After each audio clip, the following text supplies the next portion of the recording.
Hello, everyone. Welcome back to another AfterShock Epicenter live stream. I'm your host and the Senior Retailer Relations Manager here at AfterShock Comics, RuthAnn Thompson. So, as every other show, we're going to talk about all the titles that are coming out for this coming new comic book day, which is going to be June 23rd, tomorrow, as well as any announcements we have, our LGBT2 titles in the spotlight, some future stuff that you guys need to check out and make sure you let your local comic book shop know that you want to order some, as well as all the other announcements here at AfterShock Comics.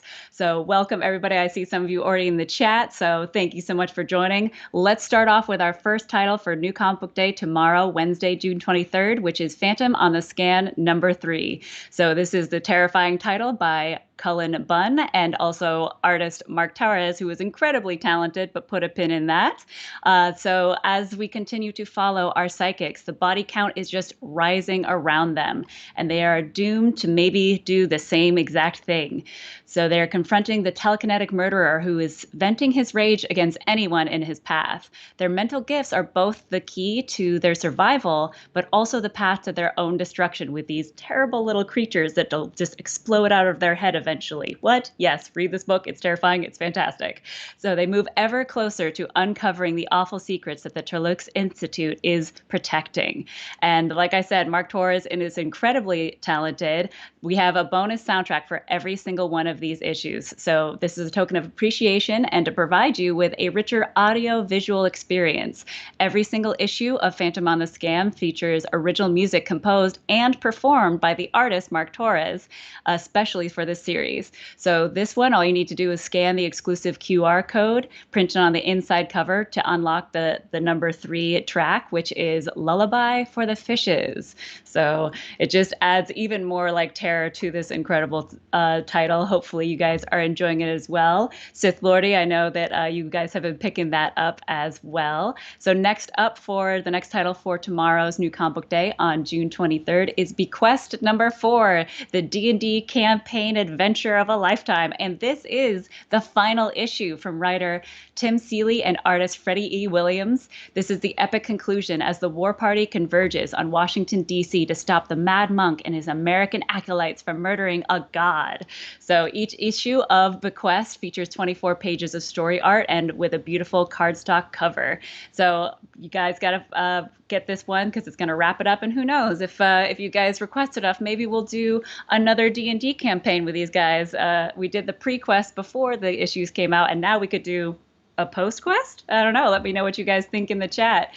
Good to see you, Paul Dunn. Hello. And last but not least, for tomorrow's New Comic Day on June 23rd is the final issue of Nuclear Family #5. So this is from writer Stephanie Phillips and artist Tony Shasteen. The family has been thrust into an alternative reality where the Cold War turned hot and nuclear fire rained down on America. The McLean family is faced with a future filled with nuclear experimentation and deadly political machinations. Even if the McLeans can make it back to their own timeline, is there a way to avoid this post-apocalyptic future awaiting them? I don't know. You're going to have to pick up this final issue to find out. I know like everybody's been really enjoying it, including Sith Lordy says Nuclear Family has been so good.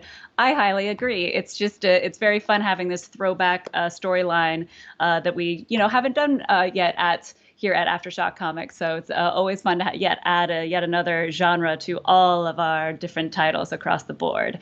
Also, guys, we're doing another happy hour. Don't forget, every other week. So this week, this next one is going to be on July 1st.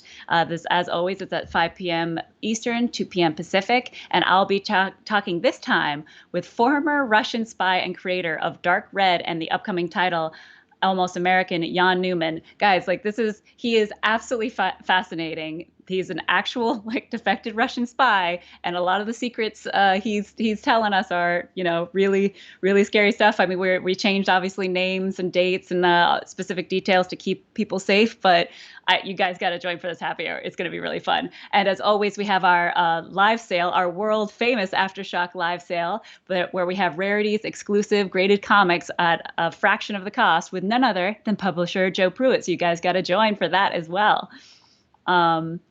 So for Pride Month, we're going to continue highlighting some of our favorite LGBT2 titles here at AfterShock Comics. So for this week, we're going to focus on the completed story of Dead Kings, Volume 1, Hard Road Home. So this is brought to you by writer Steve Orlando. Yeah, we work with him a few times, just on a few things. And as you've probably seen from his social media, he's been quite popular and working on some incredible titles across the board in the comic book industry.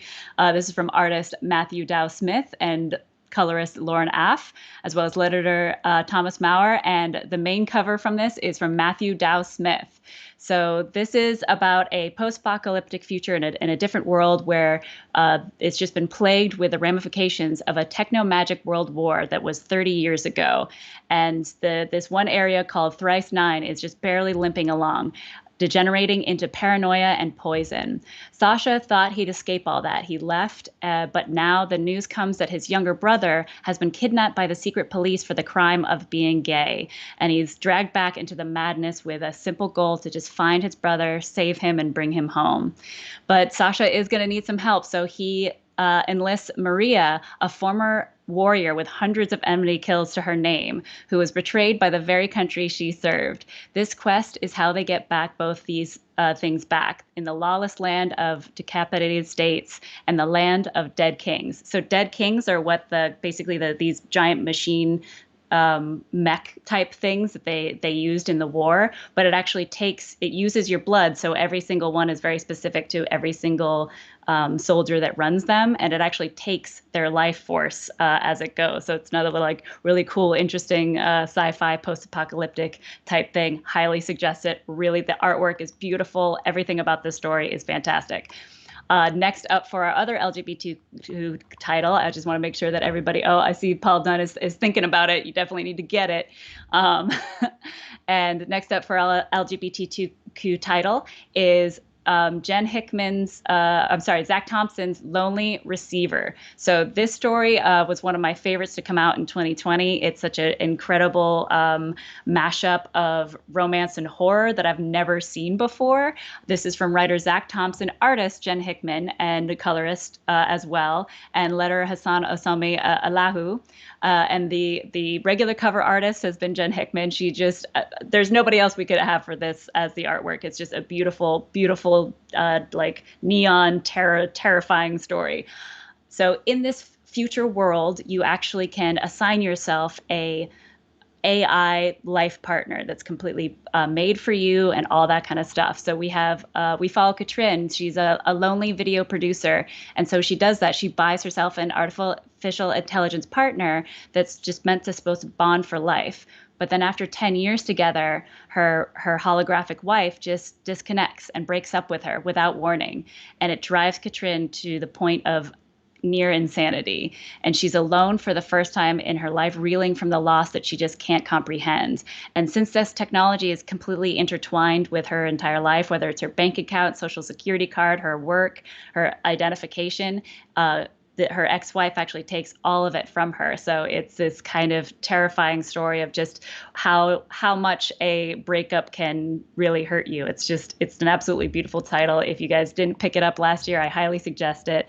And Seth already said, I thought I was the only one with an AI partner. Nope. Katrin also in this storyline has her own, but not for long. And it's so sad and so good. So get this title. Highly suggest it. Now, in the spotlight coming up, we have Miskatonic Volume 1. The road to hell has to start somewhere. So this is a really interesting mashup of historical crime fiction, like very noir, but also Lovecraftian horror. That's just a deep dive into the American nightmare. So Miskatonic Valley, it holds many secrets: cultists worshiping old gods, a doctor dead set on resurrecting the recently deceased, a house overrun by rats in the walls, but none more than the recent series of bombings targeting the valley's elite. These horrors reach a breaking point when the brilliant hard-nosed investigator Miranda Keller is sent to stop the bombings. To J. Edgar Hoover, there can be no other explanation to those responsible for similar actions during the Red Scare of the 1920s. But when Miranda goes deep into this and finds out all that there is about Miskatonic, she uncovers an unimaginable cult conspiracy, one that may cost her her job and maybe even her life. So if kind of film noir Lovecraftian is your thing, highly suggest this title that'll be coming in shops on July 7th. Also fast approaching. If you guys couldn't get enough of the Seven Swords #1, the title that just came out recently, well, you better let your comic book shop know that you want the #2, because that is also fast approaching. This swashbuckling tale of adventure will be in shops July 21st. So make sure you let your retailer know that you would like to get that on your pull list. And also coming up is Silver City #3. I just can't get enough of this title.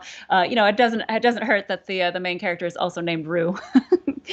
So that will also be in shops on July 21st. So make sure you jump on this title as well and let your local comic book shop know. Also, today we just announced a brand new title that we are so stoked about called Party and Pray. This is around Alan, who's used to being ignored by younger guys. So he hardly believes his luck when the lithe, handsome Scott makes his move on him and the crowded gay club. But there's a wolf in the dance floor tonight, and he is hungry for fresh prey. So this is a taboo-breaking queer thriller from co-writer Steve Orlando. Like I said, we like working with him a bit, from Kill a Man, Project Patron, Dead Kings, and Steve Fox, who you might know from Razor Blades, and artist Alex Sanchez from The Evil Within. Party and Pray is an original graphic novel packed with twists sharp enough to draw blood. Da, da, da. Super excited about that. Just checking up with you guys on the chat. So glad you guys are here, and hopefully you guys are excited for these titles as much as I am. And we always like to talk about the best tweets from last week's #1 title. So we have Seven Swords. First up is Comic Covers blog on Twitter. It says, Seven Swords #1, Darty Latina begin this adventure with a league of extraordinary swashbucklers with some excellent sword fights, fun characters, and great art. If you're looking for some old-fashioned blade battles, I'd say check this one out. Well, thank you, Comic Covered blog.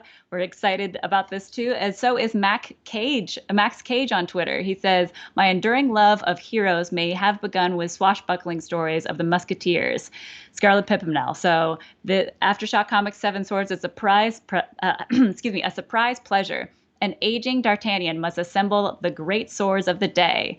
Next issue, we meet Cyrano de Bergerac and Don Juan. I'm so excited for it too. It's like if you pick up this title, you can absolutely feel that the writer mostly writes cinematic stuff, because it has that feel. You feel like you're watching a movie just by reading this comic, and super stoked that everybody's liking it too. And guys, if you are in the Dallas, Portland, Oregon, or in the Toronto area, we are looking for more Aftershock ambassadors. So this is a way for you guys to get connected even more with your favorite Aftershock titles and be able to talk to your retailer about it, get paid for it, and get to work with me. Yay! So if you or anybody you know are in those areas and love Aftershock comics, make sure you apply today, because we'd love to work with you. And guys, thank you so much for being part of the Aftershock family. Remember to stay safe out there, wash your hands, keep your distance, wear your masks, and only read dangerously. We'll see you all next week. Bye, guys.